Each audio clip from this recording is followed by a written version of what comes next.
excuse me, on the left over here, we have individuals who are religious fundamentalists, religious fanatics, and this is the expression, RT-PCR, real-time PCR expression of the VMAT2 gene. Over here, we have individuals.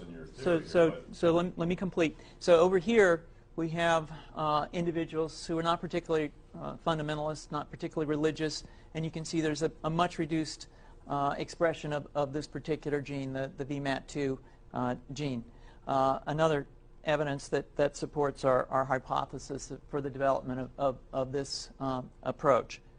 What you're suggesting here is by spreading this virus, we're going to eliminate individuals from donning on a bomb vest and going into a market and blowing up the market. So our hypothesis is that these are fanatical people, that they have overexpression of the VMAT2 gene, and that by vaccinating them against this, we'll eliminate this behavior. So we have some very, very remarkable data in this next slide. Here we have two brain scans. These are fMRIs. These are two different individuals with different levels of expression of VMAT2. On top is an individual who's a religious fanatic, an individual, and we've repeated this numerous times, that has high levels of VMAT2.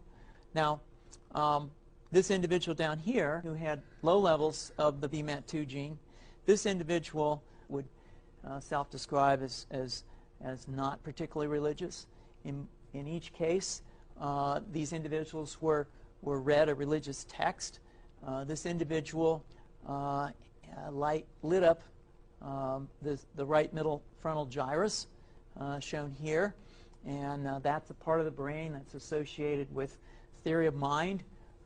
It's a part of the brain that has to do with intents and beliefs and desires. In marked contrast, here's an individual who would not particularly self-describe as religious, and when they're read a religious text, what you see is that this part of the brain called the anterior insula lights up. This is a part of the brain that's associated with disgust or displeasure on hearing something.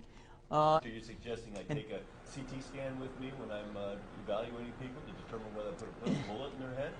So the data that I'm presenting here supports the concept that we're proposing, and I think that we would not propose to do CT scans or fMRIs on individuals out in the hinterlands of Afghanistan.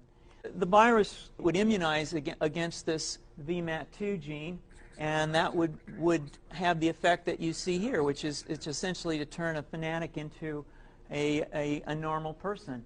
And we think that will have major effects in the Middle East. How would you suggest that this is going to be dispersed? Aerosol?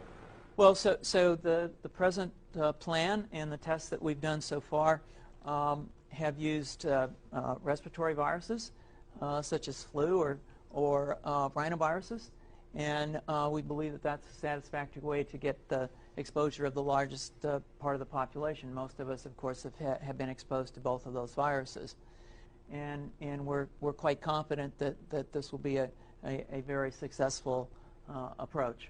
This is fascinating. What's the name of this proposal? Yeah, so the name of this project is FunVax, which is the vaccine for religious fundamentalism.